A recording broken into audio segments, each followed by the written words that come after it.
মিয়ানমারের প্রেসিডেন্ট মিন অং হ্লাইং সম্প্রতি ৫ দিনের সফরে ভারতে গিয়ে প্রধানমন্ত্রী নরেন্দ্র মোদীর সঙ্গে বৈঠক করেছেন। সংবাদ মাধ্যমের তথ্য অনুযায়ী বৈঠকে দুই দেশের বাণিজ্য, যোগাযোগ ব্যবস্থা, সীমান্ত নিরাপত্তা ও প্রতিরক্ষা খাত নিয়ে আলোচনা হয়েছে। চলতি বছরের বিতর্কিত নির্বাচনে জয়লাভের পর এটি তার প্রথম বিদেশ সফর। এই সফরকে গভীরভাবে পর্যবেক্ষণ করছেন আন্তর্জাতিক সম্পর্ক বিশ্লেষকরা। কারণ মিয়ানমারের জান্তা সমর্থিত সরকারের সঙ্গে আঞ্চলিক পরাশক্তিগুলো আগামীতে কেমন সম্পর্ক রাখবে তা অনেকটাই নির্ভর করবে এই সফরের উপর।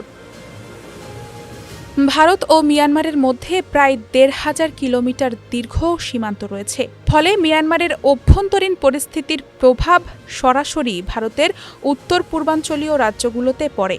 ২০২১ সালে মিন অং হ্লাইং ক্ষমতা দখলের পর দেশটিতে যে গৃহযুদ্ধ শুরু হয়, এর কারণে হাজার হাজার শরণার্থী ভারতের মিজোরাম ও মণিপুরে আশ্রয় নেন।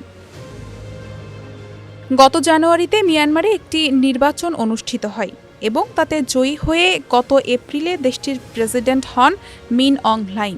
পশ্চিমা বিশ্ব এই নির্বাচনকে প্রহসন বললেও মিয়ানমারের দাবি এটি তাদের গণতন্ত্রে ফেরার পদক্ষেপ। গত সোমবারের বৈঠকে মোদি মিয়ানমারের গণতন্ত্রের ভবিষ্যৎ এবং বর্তমানে গৃহবন্দী নেত্রী অং সান সুচির প্রসঙ্গ তোলেন।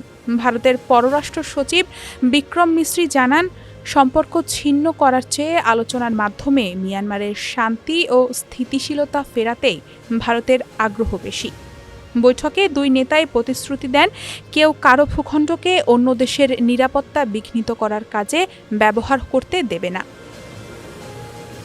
বিশ্লেষকদের মতে এই সফর মিয়ানমার সরকারের জন্য একটি বড় কূটনৈতিক জয়। ভারতের সাবেক রাষ্ট্রদূত রাজীব ভাটিয়া বলেন, মিয়ানমারের জান্তা সরকার এই সফরকে বিশ্বের বৃহত্তম গণতান্ত্রিক দেশ ভারতের কাছ থেকে এক ধরনের স্বীকৃতি হিসেবে দেখছে।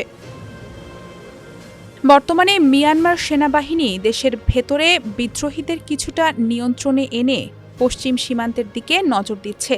এই পরিস্থিতিতে সশস্ত্র আন্দোলন দমনেও তারা ভারতের সহযোগিতা চাইতে পারে।